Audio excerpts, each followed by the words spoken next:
नहीं है। तो थर्सडे ना। थर्सडे से फ्राइडे आपके क्लास नहीं होते, थर्सडे सैटरडे? नहीं होते, बट आपकी नहीं है, वैसे बोल रही हूँ, बट आप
जय जिनेन्द्र।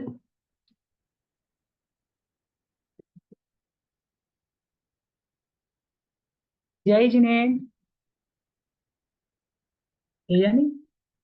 जय जिनेन्द्र मैम। मैं हूँ। जय जिनेन्द्र मैम। पूजा जी भी है। मारासा मथेन वंदामी। हाँ मैम, हाँ है। वो मैं बाहर बैठी थी ना इसके लिए।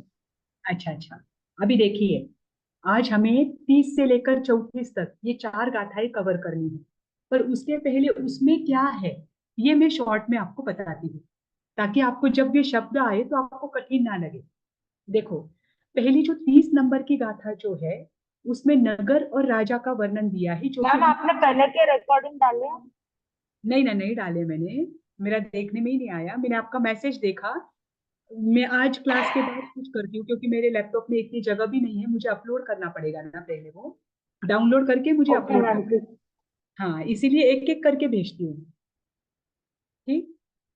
तो देखिए, जैसे कि हमने कल देखा था, जैसे नगर का वर्णन करने से राजा का वर्णन नहीं होता, उसी प्रकार तीर्थंकर के शरीर का वर्णन करने से या आचार्य या केवली का शरीर का वर्णन करने से उनके तीर्थंकर का, केवली का, आचार्य की स्तुति नहीं होती। ये निश्चय नय से। देखो, हमने देखा था कि व्यवहार नय से उनके शरीर की स्तुति भी क्या होती है, उनकी स्तुति हो जाती है। जैसे कि औपपातिक सूत्र में जहाँ कोनिक राजा का वर्णन आया है, चंपा नगरी का वर्णन आया है, फिर भी हम जब औपपातिक सूत्र का मूल पढ़ते हैं तो हम क्या कहते हैं कि हमने इतना स्वाध्याय किया। उसमें आप डिवाइड करते हो क्या कि नहीं, यहाँ पर राजा का वर्णन था तो ये स्वाध्याय में नहीं आएगा। तो ये व्यवहार की अपेक्षा है कि जब उनके शरीर की स्तुति की जाती है तो एक दृष्टि से, अगर व्यवहार से आप देखो, भेद दृष्टि से देखो, तो ये उनकी स्तुति है। पर जब आप निश्चय से देखना शुरू करते हैं तो उनके शरीर की स्तुति ये वास्तव में उनकी स्तुति नहीं है। इसी को समझाने के लिए आपको 30 नंबर की गाथा बताई है। ठीक। फिर उसके बाद भक्त पूछता है कि ठीक है, आपने बता दिया कि उनके शरीर की स्तुति से उनकी स्तुति नहीं होती, तो फिर उनकी स्तुति किस कारण से होती है, कौन से आप कैसे उनके गुणों का वर्णन करेंगे जिससे आपको समझ में आएगा कि हाँ ये इनकी स्तुति है। तो उसके लिए 3 गुण बताए हैं आगे के 3 गाथा में। ठीक। 31, 32 और 33, इन 3 गाथाओं में केवली या निश्चय दृष्टि में जो आत्मा होती है, भगवान की जो आत्मा है या निज आत्मा है, मिर्ची ये पसंद है 3 गुण बताए। ठीक। उनके 3 गुणों के द्वारा उनकी स्तुति की है कि ये वास्तव में क्या है, इनकी स्तुति है। ठीक। आज हम इतना देखेंगे। अब इसके बाद आज आपको तीनों गाथाओं में कौन सा दोष लगने की संभावना है, अगर हम इसे प्रॉपर वे में नहीं देखते हैं तो इसे लेकर आएगा। उसमें सबसे पहली जो गाथा है उसमें आएगा ज्ञेय ज्ञायक संकर दोष। संकर का अर्थ होता है संयोग। पहला गाथा में अगर हम केवली के गुण को वास्तविक रूप में नहीं जानते हैं या उसको विरोध पने में जानते हैं तो हमें पहला दोष लगता है ज्ञेय ज्ञायक संकर दोष। उसका परिहार भी उसी गाथा में किया है। ठीक। उसका अर्थ मैं आपको बता दूंगी। फिर जो दूसरी गाथा है वहां पर आपको आएगा भाव्य भावक संकर दोष या भावक भाव्य संकर दोष, कुछ भी कहिए। ये दोष आपको दूसरी जब गुण की स्तुति आएगी उसमें आएगा कि उस दोष का भी परिहार करना, यानी वास्तव स्तुति है। ठीक। और तीसरा है, जहां तीसरा वर्णन आता है वहां पर आएगा भावक भाव्य का अभाव। इन तीन तीन जब गुण केवली, तीर्थंकर या जो सम्यक दृष्टि आत्मा है, उनके द्वारा जब आत्मा की स्तुति होती है तब ये 3 दोषों का परिहार करके जो 3 गुण बताए हैं उससे ही वास्तव में केवली भगवान, तीर्थंकर भगवान या जो भी है उच्चतम आत्माएं, उनकी स्तुति होती है। ठीक। तो आज हम 30वीं गाथा से शुरू करेंगे। अभी देखो, कल हमने देखा था कि भक्त ने क्या कहा है।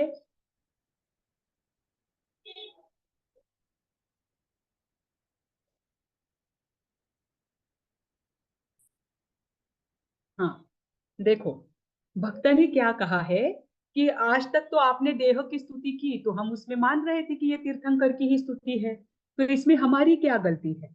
तो उनको समझाने के लिए कल हमने ये लिया भी था, पर आपकी ये गाथा बाकी थी, इसलिए मैं आज ले रही हूँ कि उनको समझाने के लिए कि शरीर और आत्मा अलग अलग है। शरीर का वर्णन ये कभी भी आत्मा का वर्णन नहीं होता। भले ही आपने आज तक सुना है कि तीर्थंकर भगवान का शरीर ऐसा होता है, आपको अलग अलग स्वाध्याय में आता है कि तीर्थंकर भगवान का शरीर ऐसा है, उनके ये अतिशय है। तो ये अतिशय, ये उनकी जो स्तुति है, ये व्यवहार से तो मान्य है, परंतु निश्चय से ये वास्तव में तीर्थंकर की स्तुति नहीं है। तीर्थंकर की स्तुति तब ही होगी जब आप उनके गुणों की स्तुति करेंगे। तो उसे ही समझाने के लिए और गहराई से समझाने के लिए ये गाथा नंबर 30 दी है।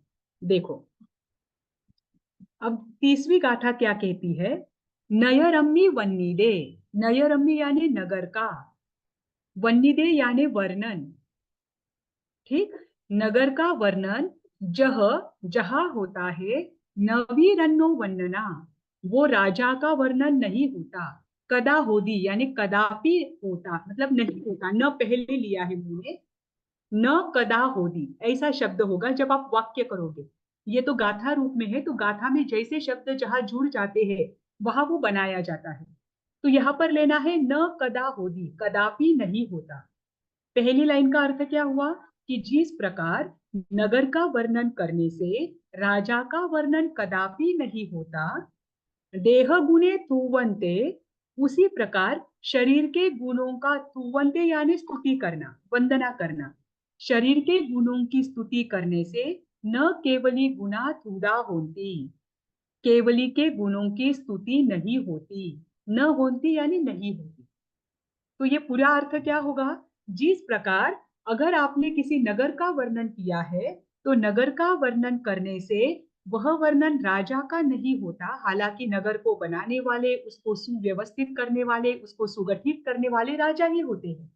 फिर भी नगर का वर्णन करने से जिस प्रकार राजा का वर्णन नहीं होता, उसी प्रकार शरीर के गुणों का स्तवन करने से केवली के गुणों का स्तवन नहीं होता, ये उनका वर्णन नहीं होता। यह इस गाथा का अर्थ है। ठीक, अब आगे आचार्य श्री जी ने लिखा है कि आपने बहुत बार आगमों में, ग्रंथों में पढ़ा है कि इस नगरी का ऐसा है। जैसे कि मैंने अभी औपपातिक सूत्र बताया कि आपने उसमें पढ़ा है कि ये नगरी कैसी है। यहाँ पर उन्होंने छंद भी दिया है कि नगरी कैसी है। तो देखो, जैसे कि ऊंचे कोट, गहरी खाई, ये सारा नगर का वर्णन है। ऊंचे कोट, गहरी खाई, बाग बगीचों से संपन्न इस नगर ने मानो कोट के बहाने आकाश को ग्रस लिया है। यहाँ पर क्या किया है उन्होंने, अलग अलग विशेषण भी दिए हैं और अलंकार युक्त भाषा का प्रयोग करके नगर का वर्णन किया है। ठीक, जैसे खाई के बहाने पाताल को पी लिया है, बाग बगीचों के बहाने संपूर्ण भूमि तल को निगल लिया है, जल से लबालब भरी हुई खादी अत्यंत गहरी है खाई, ऐसा संपूर्ण नगर मनोहारी है। ऐसा कहने से क्या राजा मनोहारी हो जाएगा? नहीं। नगर सर्वांग सुंदर है, ऐसा कहने से क्या राजा सुंदर अंगों वाला हो जाएगा? नहीं। ये तो वर्णन किसका है? नगर का है। वैसे ही आचार्य श्री जी क्या कहते हैं कि जिस प्रकार नगर का वर्णन करने से राजा का वर्णन नहीं होता, उसी प्रकार शरीर का वर्णन करने से तीर्थंकर का शरीर कैसा है कि उनके देह में बालपन नहीं है, जवानी नहीं है, वृद्धत्व नहीं है। वे आयु के अंत तक कैसे होते हैं? सुंदर होते हैं, महान पराक्रमी होते हैं, महान बल वाले होते हैं। उनको बिना प्रयत्न के बहुत सारे अतिशय और गुण अपने आप मिल जाते हैं। ये सारे तीर्थंकर के शरीर का वर्णन है ना। उनकी काया निर्मल है, ये मात्र तीर्थंकर को मिलता है। ये बातें आपको यहाँ पर क्यों बताई है कि ये मात्र तीर्थंकर को मिलता है, जो कि 34 अतिशय का वर्णन आता है। परंतु मात्र तीर्थंकर को मिलने के बाद भी, उनके शरीर का ऐसा वर्णन करने के बाद भी अगर निश्चय नय से देखो तो वो तीर्थंकर की स्तुति नहीं है, केवली की स्तुति नहीं है। केवली का अंतिम शरीर होता है, वो अब इसी केवली बन चुके हैं, तो ऑब्वियस है उनका शरीर कौन सा होगा? वज्र ऋषभ नारा सेहनन वाला होगा। वज्र ऋषभ नारा सेहनन वाला जो शरीर होता है, वो शरीर में इतना बल होता है कि उस पर से अगर 40,000 किलो की गाड़ी भी जाए तो उनको लगे कि कच्चे सूत का धागा मेरे शरीर से गया है। इतना बलशाली उनका शरीर होता है, भले ही वो 2 हाथ का हो, 7 हाथ का हो या 500 धनुष्य का हो। हाइट का उसमें कोई मतलब नहीं होता। उनका शरीर इतना मजबूत होता है, तभी तो वो शुक्ल ध्यान और शुक्ल लेशा को प्राप्त कर सकते हैं। शुक्ल ध्यान हर कोई प्राप्त नहीं कर सकता। शुक्ल ध्यान को प्राप्त करने के लिए शरीर की उतनी स्थिरता भी चाहिए होती है, तभी जाकर मन स्थिर हो पाता है। तो इतना सुंदर शरीर जो कि उनमें सहायक है, उनके लिए साधना में सहायक है, फिर भी उनके शरीर का वर्णन, ये उनका स्तवन नहीं है। ये शरीर तो उनको मिला है उनके पुण्योदय के कारण, उनके उनके पुण्य प्रकृति के कारण।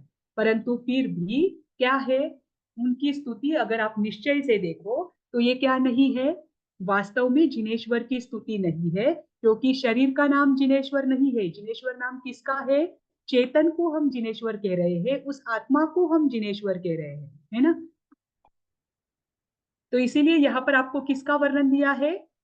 नगर और राजा का वर्णन देकर शरीर और आत्मा का वर्णन बताया है कि जैसे नगर का वर्णन करने से राजा का वर्णन नहीं होता, वैसे शरीर का वर्णन करने से निश्चय से अगर देखो तो तीर्थंकर का वर्णन नहीं होता। परंतु फिर भी इन्होंने यहाँ पर उसे, जहाँ तीर्थंकर के शरीर का अतिशय का वर्णन आया है, उसे पूरी तरह से आचार्य ने यहाँ पर नकारा नहीं है। आचार्य ने क्या कहा, मैं तो बात किसकी कर रहा हूँ, निश्चय दृष्टि की कर रहा। अगर आप व्यवहार दृष्टि से देखें, व्यवहार नहीं की अपेक्षा से देखें, तो तीर्थंकर के शरीर का वर्णन भी तीर्थंकर की स्तुति में आ सकता है। जहां पर जैसे कि आप कुछ ही सुनम पढ़ते हो, वीरस्तुति पढ़ते हैं, वीरस्तुति में शरीर तीर्थंकर भगवान महावीर हुए, उनका शरीर कैसा था उसको लेकर भी वहां पर वर्णन आता है। तो वो जो है वो फिर भी हम क्या करते हैं, स्वाध्याय में गिनते हैं कि वो स्वाध्याय करते करते क्या हो जाए, हमारे अशुभ कर्म नष्ट हो जाए। तो ये किस अपेक्षा से है, व्यवहार की अपेक्षा से। जिस दिन आप निश्चय से देखना प्रारंभ करो, उस दिन से आप क्या करोगे, मात्र आत्मा के गुणों को देखोगे, शरीर के गुणों को नहीं देखेंगे, ऐसा आचार्य का कहना है। तो व्यवहार में को सर्वथा अस्वीकार नहीं किया है, परंतु उन्होंने बताया है कि ये निश्चय की स्तुति नहीं है, निश्चय से इसे स्तुति रूप नहीं मानना। तब अब आगे भक्त क्या पूछते हैं कि ठीक है, आपने बता दिया कि निश्चय से वास्तव में ये केवली की, तीर्थंकर की या आचार्य की स्तुति नहीं है। तो आप ही बताइए कि निश्चय स्तुति क्या है, कैसे हम उनकी स्तुति करें और किस प्रकार हम जाने कि हाँ, ये वास्तव में हम केवली की, तीर्थंकर की या आचार्य आदि की स्तुति कर रहे हैं। तो उनके गुण आप बताएं ताकि हम उस दृष्टि से उनकी स्तुति करें। तो आगे की जो 3 गाथाएं हैं, 31, 32 और 33, इसमें उन्होंने केवली के, तीर्थंकर के या सम्यक दृष्टि के जीव की अपेक्षा से एक एक गुण बताए हैं। ये एक एक गुण वास्तव में निज आत्मा के गुण है, जो निज आत्मा अपनी भगवान है उसके गुण है। अगर आप उस दृष्टि से देखो तो वास्तव में आप क्या करोगे, उनकी स्तुति कर पाओगे। ठीक, तो इसके लिए आगे की 3 गाथाएं हैं। अब आगे की 3 गाथाएं देखते हैं।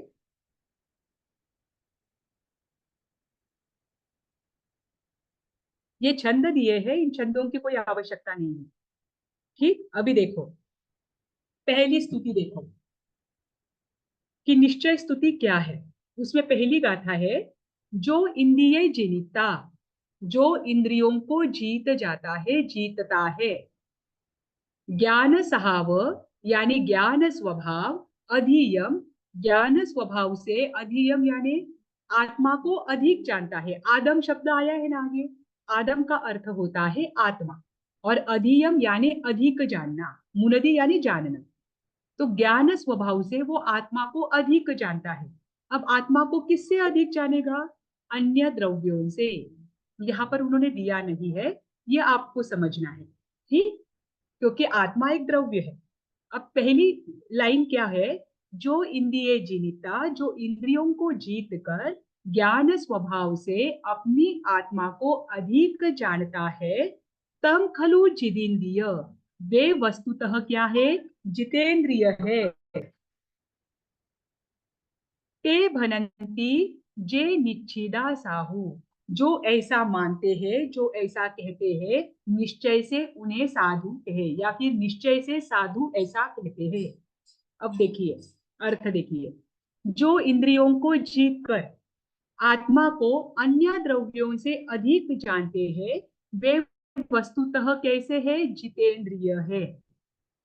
ऐसा निश्चय नय में स्थित साधुजन कहते हैं। तो पहला विशेषण क्या दिया, पहला गुण क्या दिया निश्चय स्तुति से केवली और तीर्थंकर का?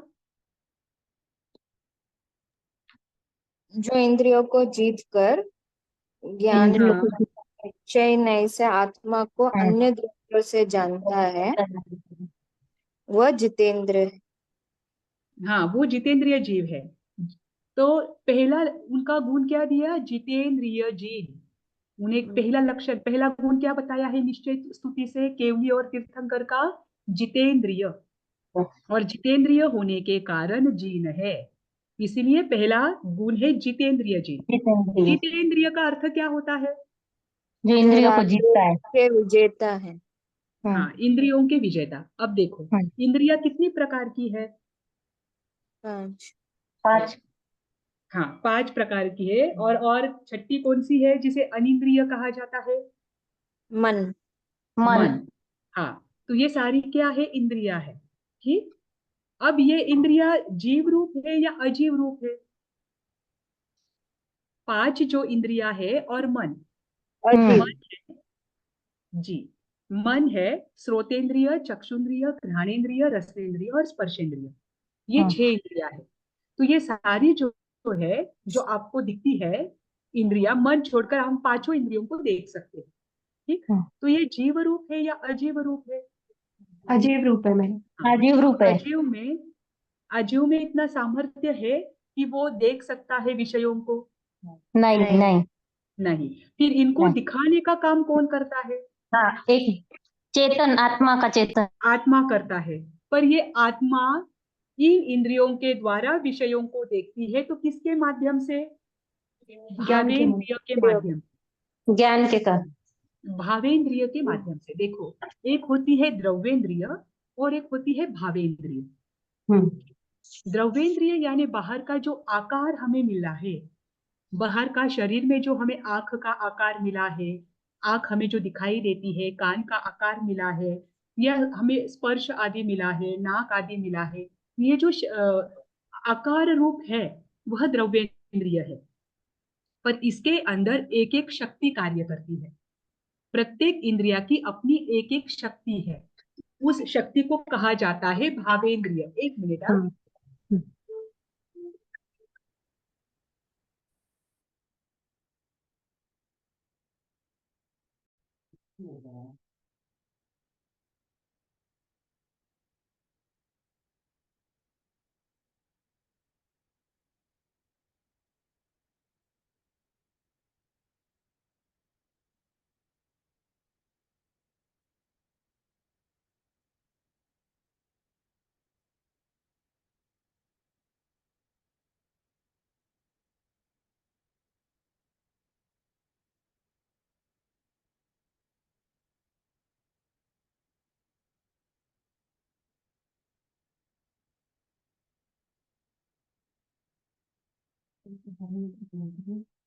हम्म।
क्या हुआ, क्लास नहीं हो रही है क्या? मैम नहीं है क्या? हाँ अरुणा जी। मैम 2 मिनट के लिए कहीं बाहर जी आ नहीं गए नहीं, मैम। सॉरी अच्छा आपको मैम डिस्टर्ब आ गई किया, मैम। जबकि मैम का फोन था रजिस्ट्रार ऑफिस से। तो वो जो सर्टिफिकेट्स की ऑनलाइन एग्जाम देनी है ना, उसकी प्रोसीजर का देखना था, अरे इसीलिए मैम हम फोन। लोग का रिजल्ट कब देंगी आप? आपका रिजल्ट आ गया है ना? कहाँ गया? हाँ। हमें अरे अभी मैंने तक देख। मिला ही नहीं है। हाँ आपको नहीं मिला है, मुझे तो पता है। हाँ, कौन आपको आया भी है पता है, हम हमें लोग? नहीं मिला ना, बताइए। हाँ ना। आप सारे के सारे बहुत अच्छे मार्क्स से पास हुए हैं। अरे पर कितने मिले मैम, उतना तो पता चाहिए ना, नहीं, इतना तो ग्रेडिंग। याद मैंने नहीं किया। ऐसे नहीं नहीं। सताना नहीं चाहिए टीचरों को, हाँ पता ना है मैम स्टूडेंट्स हम। को। अरे नहीं नहीं नहीं नहीं, मुझे नहीं पता है, मैंने ऐसे ही कहा। आया तो शायद मैंने सुना ऐसे कि आया तो नहीं है, आ गया है वो जबकि तो पता आपके है पास मुझे। नहीं। नहीं नहीं आ गया है वो मुझे तो मुझे पता ही है, लेकिन आप लोगों ने अभी तक दिखाया नहीं, हम लोग को भेजा नहीं नहीं नहीं इसलिए नहीं पूछ नहीं, रहे हैं। वो नहीं नहीं, अपने डिपार्टमेंट में आया है नहीं, पता नहीं, उधर तो डिक्लेयर हो चुका है। तो वो हाँ इधर का ईमेल, बस ईमेल आया है, तो आपका जो पूरा आना चाहिए ना, जो स्कोर आता है, वो आया है या नहीं आया पता नहीं। वो मैं पुष्पा मैम को पूछती हूँ और आपको तुरंत बताती हूँ, क्योंकि मैंने भी नहीं पूछा, आज अभी आपने पूछा इसलिए मुझे याद आया। ठीक है। हम नहीं लोगों बट को तो आपका बहुत आ गया है बेसब्री से रिजल्ट। इंतजार है। नहीं हाँ आ ना गया है मैम। सब, नहीं अपने ऑफिस में भी आ गया है। और तृप्ति मैम अच्छा, ने भी डिस्क्लोज मेल नहीं आया। किया। अच्छा अच्छा, मेल आया हुआ मुझे पता है, पर आपका शायद पूरा रिजल्ट आया है या नहीं वो नहीं पता, कि जिसमें सब सब्जेक्ट के ग्रेड आते हैं, वो जो है वो आया है या नहीं वो नहीं पता तो बस। बोलिए ना तृप्ति मैम से हाँ जल्दी ना मैम। भेजेंगे। जी जी, मैं प्रीति मैम के साथ बात कर लेती हूँ, फिर उनका कुछ जी। होगा, आपको सबको साथ में देना है, किसी का कुछ होगा तो रोका होगा, नहीं तो आपका रोकने जैसा तो था नहीं। तो हाँ ऐसा नहीं कुछ वही हुआ होगा, कोई प्रॉब्लम आई होगी तो रोका होगा उन्हें। ठीक बात है। जी जी। हाँ, अभी देखिए, अब पहला क्या है, पहला गुण बताया है जितेंद्रिय जी। अब हम जी यहाँ देख रहे थे कि जो इंद्रिया होती है, 5 द्रव्येंद्रिया होती है और एक आत्मा होती है, ठीक। सॉरी, एक मन होता है, ये 6 इंद्रिया हम जानते हैं, मन को अन्य ये भी। हम लोग 31वीं गाथा कर रहे हैं क्या? जी जी जी, 31 है। यानी 30 गाथा हो जिसमें, गई है ना? हाँ 30 वाली हो गई, और ओ अभी बाबा। 31, 32 और 33, इन 3 गाथा में केवली के तीर्थंकर के या निज आत्मा जो है उसके वास्तविक गुण है। अच्छा। तो उसमें सबसे ओके। पहला गुण है जो 31वीं गाथा में है, जितेंद्रिय जिन। जितेंद्रिय, इंद्रियों को हम्म जीतने वाला, ठीक। अब जो ये हम्म जो हमें बाहर से द्रव्येंद्रिया मिली है, उनमें शक्ति, जो देखने की शक्ति, आंख में देखने की शक्ति हो, कान में सुनने की शक्ति हो, वो जो आंतरिक शक्ति होती है उसे कहते हैं भावेंद्रिया, है ना। प्रत्येक इंद्रियों की अपनी अपनी एक शक्ति होती है, जिसे ही हम प्राण कहते हैं। श्रोतेंद्रिय बल प्राण, चक्षुन्द्रिय बल प्राण, घ्राणेन्द्रिय बल प्राण, ये क्या है, ये अंदर की भावेंद्रिया है। जैसे कि कोई अंध मनुष्य है, उसे आंख तो है बाहरी, पर उसके अंदर में आंख में क्या नहीं है, प्राण नहीं है, इसकी वजह से उसे आंख होने के बाद भी दिखता नहीं है ना। तो ये हम्म। भावेंद्रिया है। और तीसरी बात है, जो इंद्रियों से आत्मा क्या करती है, भावेंद्रिय के माध्यम से द्रव्येंद्रिय को निमित्त बनाकर जिन विषयों को जानती है, जितने भी बाहरी विषय है जिनको हम इंद्रियों के माध्यम से जानते हैं, उसे कहते हैं पर पदार्थ, उसे भी यहाँ पर इंद्रिया कहा है। अब आप सोचो, जितेंद्रिय का अर्थ है इंद्रियों को जीतना।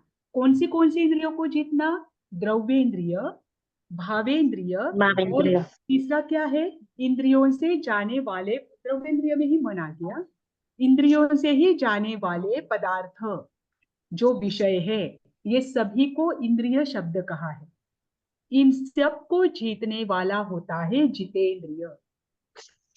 इंद्रियों से जानने वाले। हाँ,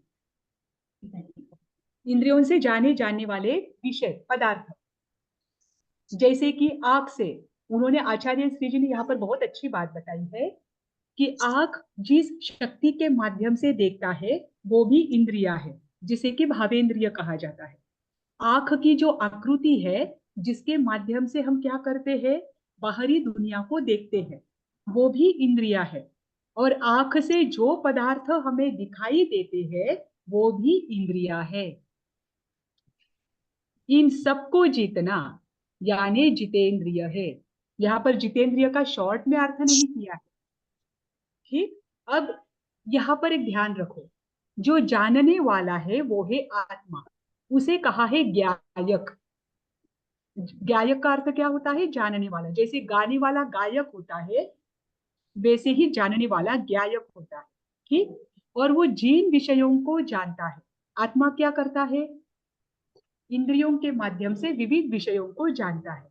वो जिन विषयों को जानता है वे जो पदार्थ है उन्हें कहा है ज्ञेय। क्या कहा है? ये हाँ, ज्ञेय।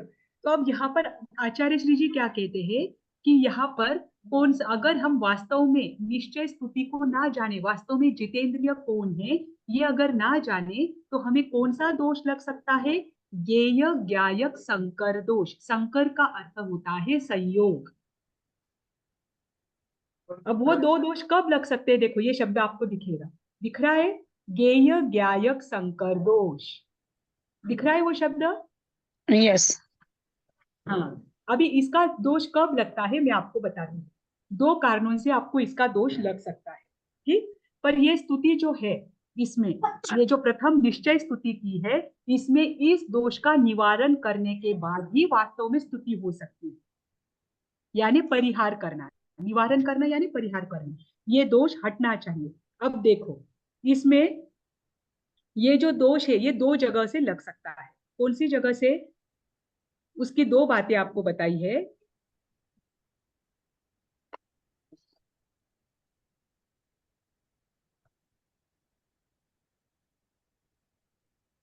देखो,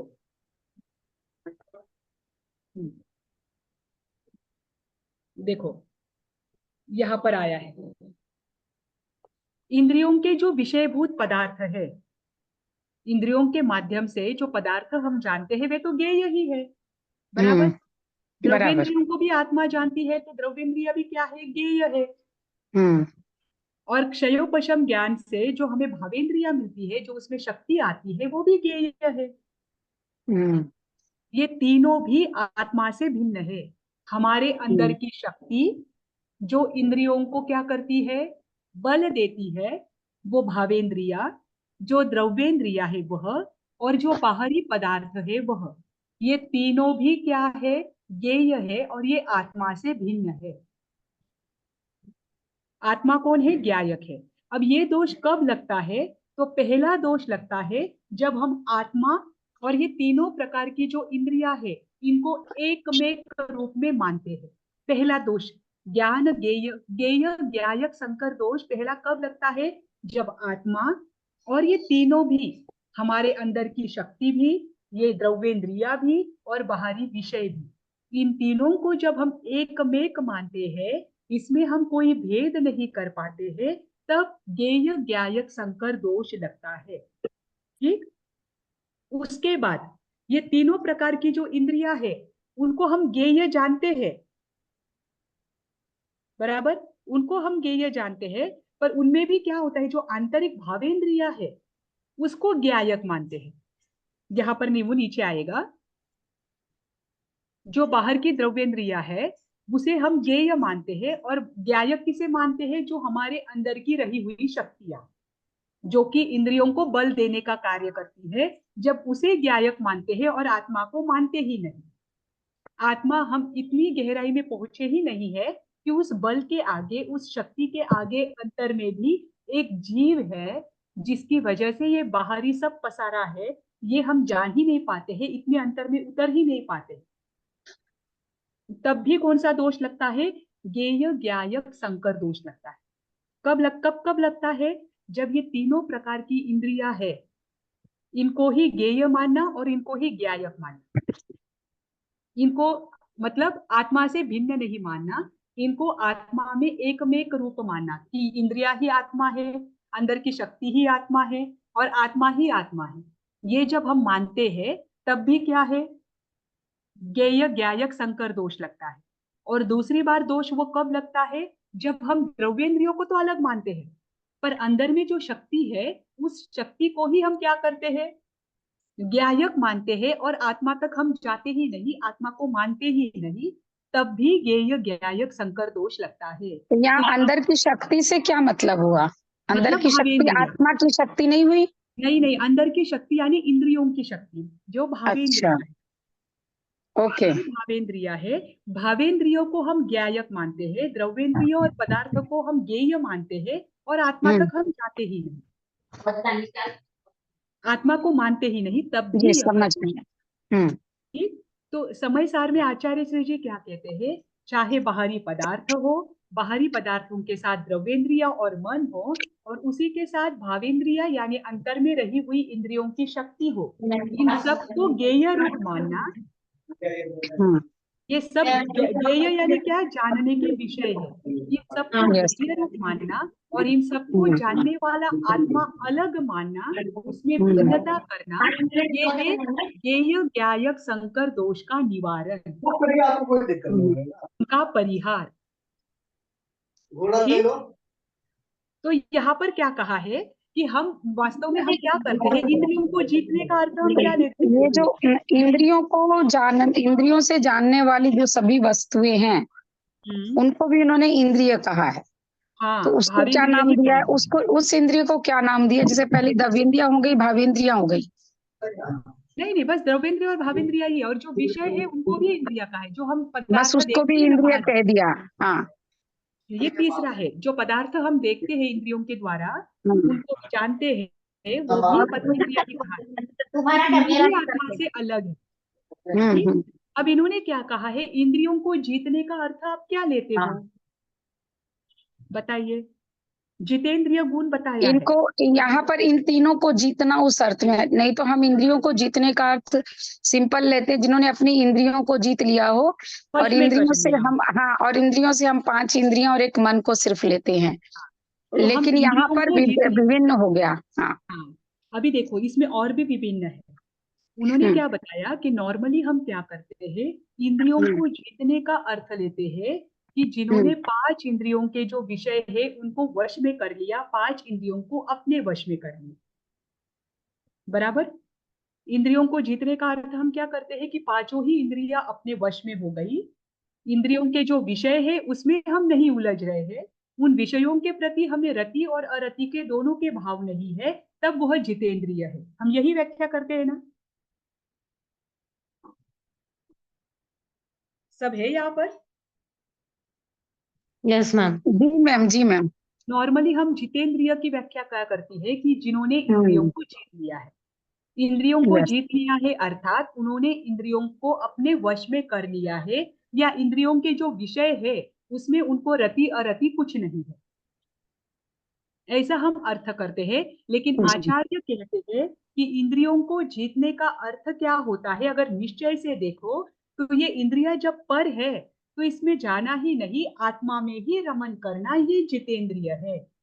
देखो इसका मैं आपको बताती हूँ तब आपको समझ में आएगा। देखो यहां पर दिया है, आत्मा का अनुभव करना, जितेंद्रिय के साथ बताती हूँ।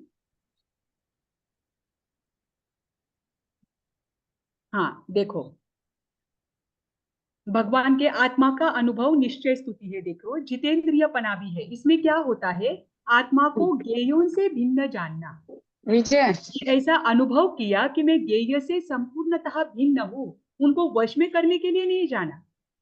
उनका क्या कहना है कि जो वास्तविक केवली है वो उनको वश में करने के लिए नहीं जाते हैं, वो आत्मा को जानते हैं, आत्मा को इन इंद्रियों से भिन्न जानते हैं, इन विषयों से भिन्न जानते हैं, और निरंतर आत्मा में ही रमन करते हैं, इसीलिए उनको जितेंद्रिय जिन कहा जाता है।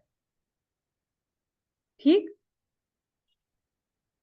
किसका, जी, उनका त्याग करना, ये जितेंद्र, देखो यहाँ पर दिया है, सच्चा जितेंद्रियपना क्या है, जब हम क्या करते हैं, आत्मा में रमन करते हैं, उसका अनुभव करते हैं। जी, अकेले बाह्य विषय भोगों को बलात् त्याग कर देना वास्तविक जितेंद्रियपना नहीं है। उनको त्याग करने की आवश्यकता ही नहीं है, उनको पता है ये पदार्थ ही भिन्न है, ये इंद्रिया ही भिन्न है, ये भावेंद्रिया जो है वो शक्ति भी किसके कारण है? जब तक शरीर है तब तक है, कर्मों के कारण है, कर्मों के क्षयोपशम के कारण है। ठीक, ये भी जानते हैं तो वो निरंतर वे क्या करते हैं? आत्मा और इन इंद्रियों का भेद विज्ञान वो जानते हैं, इसके वजह से निरंतर आत्मा का अनुभव करते हैं। ये है वास्तविक जितेंद्रियपन। इसे वास्तव में जितेंद्रिय जीन कहा जाता है। ठीक,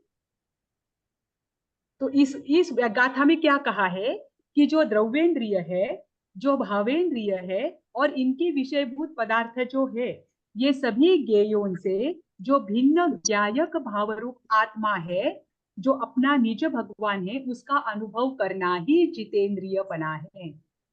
जितेंद्रिय की व्याख्या समय सार के अनुसार ध्यान में रखना। एक बार फिर से पूरी बात बताएं, बोले। द्रव्येंद्रिय, भावेंद्रिय और हाँ। इनके विषयभूत जो पदार्थ है, हम्म। ये तीनों प्रकार के ज्ञेय है। इनसे भिन्न जो ज्ञायक स्वभाव रूप अपनी आत्मा है, उसका अनुभव करना वह जितेंद्रियपना है। इनसे भिन्न ज्ञायक स्वभाव रूप आत्मा का अनुभव करना।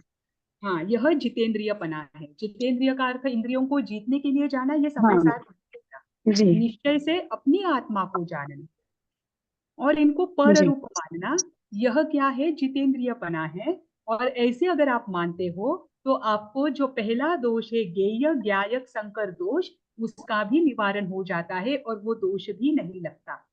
जी।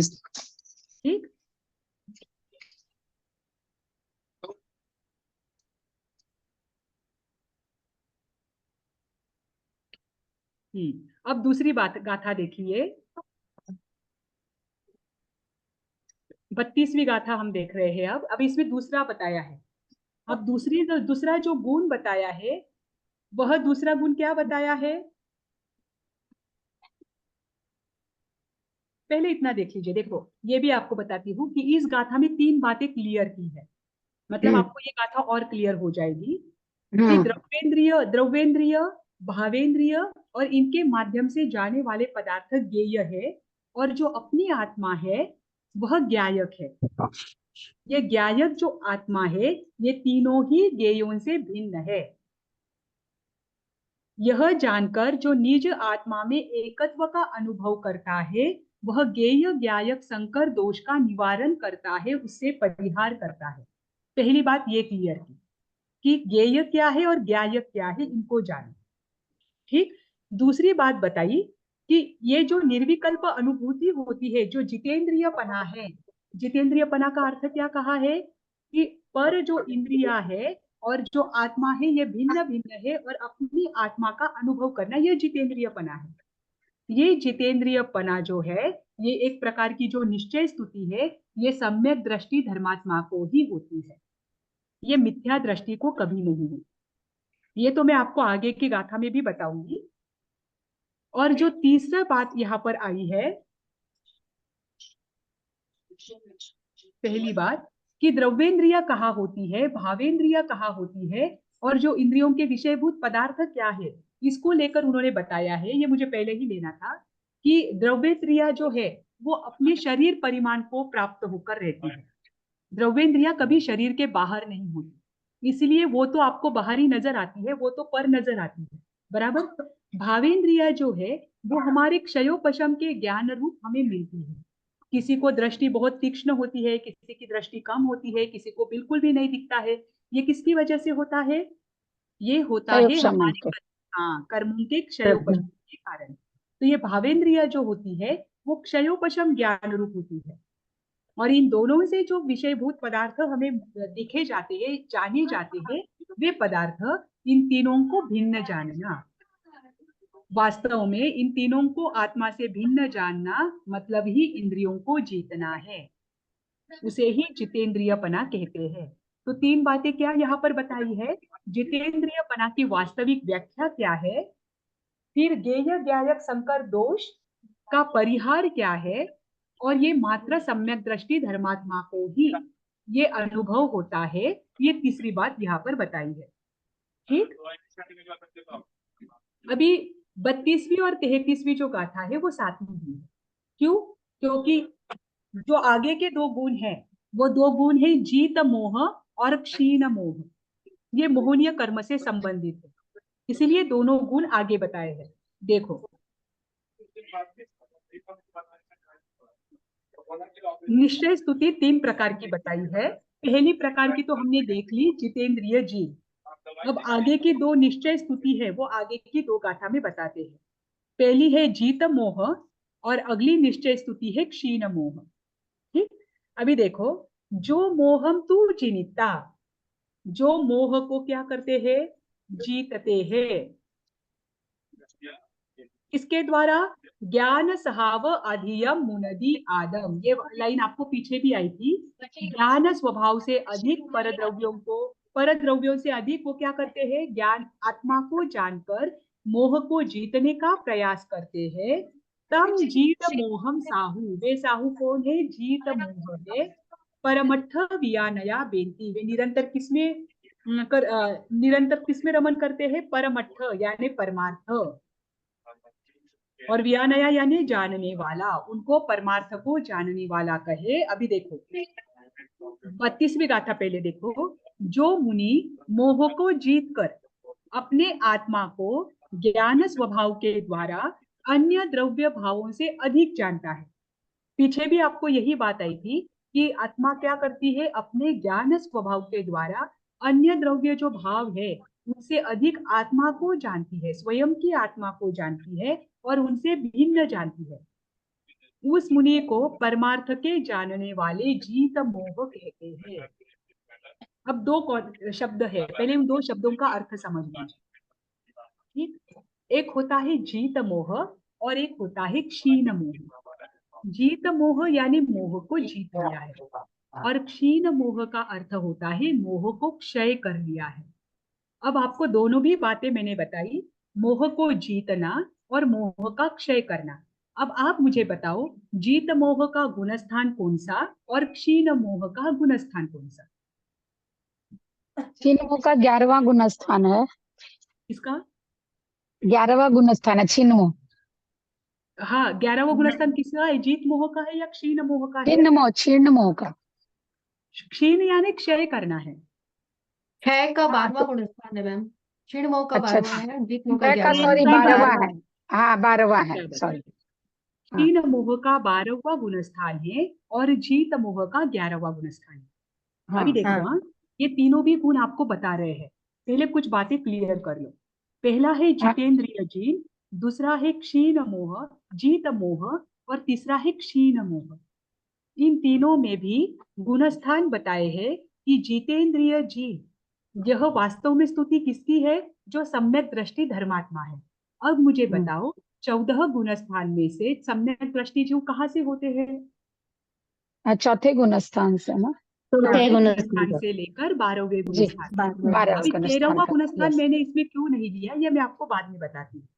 ठीक, हाँ तो जितेंद्रिय जीव, इसमें कौन से गुणस्थान के जीव आएंगे, चौथे से लेकर 12वें गुणस्थान के जीव। हाँ ठीक, अब हम्म, जीत मोह है, जीत मोह में कौन से गुणस्थान के जीव आएंगे? जीतमो में 4 से अच्छा लेके तो 11। 7वें से शुरू होगा, हाँ, 7वें से शुरू 7वें होकर से शुरू होगा और 11वें गुणस्थान। 11वें तक आएगा। हाँ, क्यों? लेकिन 11वें इन्होंने वाले में वो नहीं आएंगे, 11वें वाले में दो जो कैटेगरी है उसमें से वो नहीं आएंगे, हाँ, शमन वाले और छाइक वाले। तो छाइक भाव वाले 11वें में नहीं आते, वो 10वें से सीधे 12वें में जाते हैं ना। हाँ, बराबर। वो क्षमिक वाले ही आएंगे सर। क्षम हाँ, श्रेणी। औपशमिक वाले खाली आएंगे। बराबर। अभी देखिए, मैं आपको बताती हूँ कि जी एक्चुअल में देखा जाए तो मोहनीय हाँ कर्म को पूरी तरह से सत्ता में रखना, यानी पूरी तरह से जीत कर, उपशम श्रेणी वाले जो होते हैं उपशमित कर हाँ जीतना, ये मात्र 11वें गुणस्थान में होता है। फिर भी हाँ यहाँ पर 7वें गुणस्थान से लेकर 11वें गुणस्थान वर्ती जीव को देखा है। क्यों? हाँ क्योंकि जीतने की जो प्रारंभ है वो होता है 7वें गुणस्थान से शुरू। 7वें से है जी ना? मोहनीय कर्म के 28 के बिल्कुल 28 प्रकृतियां तो 11वें गुणस्थान में सत्ता में नहीं जाती, मतलब उसको उपशमित नहीं होती है, वो एक एक जी करके होती है। कुछ प्रकृतियां 8वें गुणस्थान में सत्ता में रहती है, या उपशमित होती है, कुछ 9वें गुण स्थान में होती है, कुछ 10वें गुण स्थान में होती है, और बची हुई लास्ट के जो संज्वलन लोभ है वो पूरी तरह से शांत होता है 11वें गुण स्थान, है ना। तो इसीलिए जीत मोह में 7वें गुण स्थान से लेकर 11वें गुण स्थान के जीव बताए गए। और शीत मोह में कौन से गुण स्थान वर्ती जीव आएंगे? चिन्ह मोह में भी 7वें से आएंगे, लेकिन उसमें 12, 13, 14, 12, 13, 14। हाँ 12वें तक आएंगे, 7वें से 12वें तक लेकर ही आएंगे। 12वें हाँ, तक क्षीण मोह 7वें से आएंगे। 12वें तक आएंगे जी। हाँ 7वें से लेकर 12वें तक के जो जीव है या वो किसमें आएंगे? क्षीण मोह में आएंगे। चिन्ह मोह में 13वें आएंगे। गुण यस। स्थान जो है, 13वें हाँ गुण स्थान को यहाँ पर इसलिए नहीं लिया गया है क्योंकि ये जो निश्चय स्तुति है, हाँ इस निश्चय स्तुति का फल 13वां गुण स्थान है। ये जी। क्रम नहीं है, ये उसके प्रकार नहीं है। ये जो प्रकार है, जो निश्चय स्तुति करने के बाद हमें जो फल मिलता है, वो फल क्या है? 13वां गुण स्थान है। इसीलिए 13वां गुण स्थान इसमें नहीं लिया, इसमें मात्र छद्मस्त जीवों को देखा है। अब आपको ये बात क्लियर जी? वापस बोलेंगे मैम, क्या 13वें गुण स्थान में क्यों नहीं है? 13वां गुण स्थान तो निश्चय स्तुति का फल है। हम निश्चय स्तुति कर रहे हैं, हम किसके लिए कर रहे हैं? हमें क्या चाहिए जीवन में जिसके लिए हम निश्चय स्तुति कर रहे हैं? हमें फल तो चाहिए होगा ना, केवल हाँ उसके पीछे पीछे कोई ना कोई फल हमें मिलता ही है। तो हम जो निश्चय स्तुति कर रहे हैं, इसका फल क्या होगा? 13वां गुण स्थान। केवल क्या? हाँ केवल ज्ञान। केवल ज्ञान उसका फल है, इसीलिए यहाँ पर 13वां गुण स्थान नहीं लिया। ठीक हुआ जी। क्लियर? हाँ अभी देखो, इन तीनों, ये तीनों भी स्तुति मिथ्या दृष्टि की होगी क्या फिर? नहीं। नहीं। कौन सी आत्मा इन तीनों की निश्चय स्तुति कर सकते हैं और कौन सी आत्मा की स्तुति हो सकती है? साधु, सम्यक जो साधु करने आत्मा वाले भी। या सम्यक दृष्टि वालों की। हाँ यहाँ पर दोनों बातें हैं जी, यहाँ पर दोनों बातें हैं। निश्चय स्तुति करने वाला भी सम्यक दृष्टि है और जिसकी स्तुति हो रही है वो भी सम्यक दृष्टि है। ठीक। अब इस गाथा में आपको एक ध्यान रखना है। अब यहाँ पर दूसरा दोष, कौन सा दोष लगने की संभावना है अगर हम वास्तव अर्थ ना जाने तो? यहाँ पर दोष लग सकता है भावक भाव्य संकर दोष। संकर यानी संयोग, वही भावक भाव्य संकर दोष। और तीसरी जो है स्तुति, उसमें लग सकता है भावक भाव्य अभाव। अब मैं आपको बताती हूँ इनका अर्थ क्या होता है। भावक का अर्थ होता है चारित्र मोहनीय कर्म। कौन सा पहला बताया? भावक। भावक। भावक क्या? भाव्य यानी जानने वाला, जो भाव है अंदर। देखो, अच्छा, भावक दोष। भावक जो है, भावक उसका अर्थ होता है चारित्र मोहनीय कर्म। ओके। ध्यान रखो अब यहाँ पर, कौन सा चारित्र मोहनीय कर्म जो हमको लगा हुआ है वो चारित्र मोहनीय कर्म, या जो 11वें 12वें गुण स्थान वाली जो जीव है उनका चारित्र मोहनीय कर्म?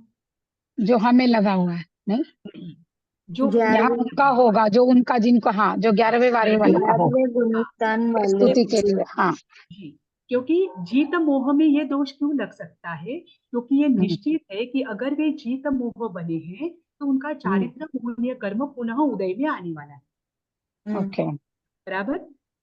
और भाव्य भावक अभाव, अभाव यानी नहीं होना, वो दोष, अगर वो बात जो है वो किसके लिए बताई है? क्षीण मोह के लिए बताई है, क्योंकि ये निश्चित है कि अब इनमें अभाव है भावक का। अब चारित्र मोहनीय कर्म कभी इनका उपस्थित होगा ही नहीं। ठीक। अब ये जो है भव्य, भावक और भाव्य, इनका अर्थ देखिए पहले। देखो, जो दूसरी स्तुति है वो दूसरी स्तुति किसका परिहार करती है? भाव्य भावक संकर दोष का निवारण करती है। और जो तीसरी स्तुति है वह भाव्य भावक भाव के अभाव का निवारण करती है या अभाव पूर्वक होती है। देखो, अब यहाँ पर भावक का अर्थ क्या बताया है कि जो उदय को प्राप्त चारित्र मोहनीय कर्म है वह भावक है, जो उदय को प्राप्त है, जो उदय में आया हुआ है। और उसके उदयानुसार चारित्र मोहनीय कर्म जब उदय में आता है, उसके बाद जो राग द्वेष का परिणमन होता है उसे भाव्य कहते हैं। हमारे इसमें भी नॉर्मल राग द्वेष है, जो सामान्य राग द्वेष है वे भाव कहलाते हैं। भाव्य और भाव का अंतर देखना। जो सामान्य राग द्वेष है वे क्या कहलाते हैं? भाव। और जो चारित्र मोहनीय कर्म जो जीत मोह 11वें गुणस्थान में है, जब वहां पर चारित्र मोहनीय कर्म का उदय होता है और वो उदय होने के कारण वहां पर क्या होते हैं? राग द्वेष का परिणमन होता है। उस राग द्वेष को भाव्य कहा है। ठीक। सत्ता में पड़ा हुआ चारित्र मोहनीय कर्म भावक नहीं है। भावक क्या है? उदय में आया हुआ चारित्र मोहनीय कर्म। ठीक, उसे ही भावक कहा है, ये ध्यान रखना। और भाव्य भी किसे कहा है? चारित्र मोहनीय कर्म के उदय के बाद जो राग द्वेष के परिणमन होते हैं, राग द्वेष के परिणाम है, उनको भाव्य कहा है। सामान्य राग द्वेष यहाँ लेना नहीं। ये मैं आपको अगली गाथा में, अगली क्लास में हम समझाऊंगी, क्योंकि ये आज पूरा नहीं होगा। आपकी अगली क्लास है शायद अच्युत सर की, तो ये गाथा मैं आपको पहले से ये समझा दूंगी ताकि आपको उसी क्लास में पूरे अच्छे से हो जाए।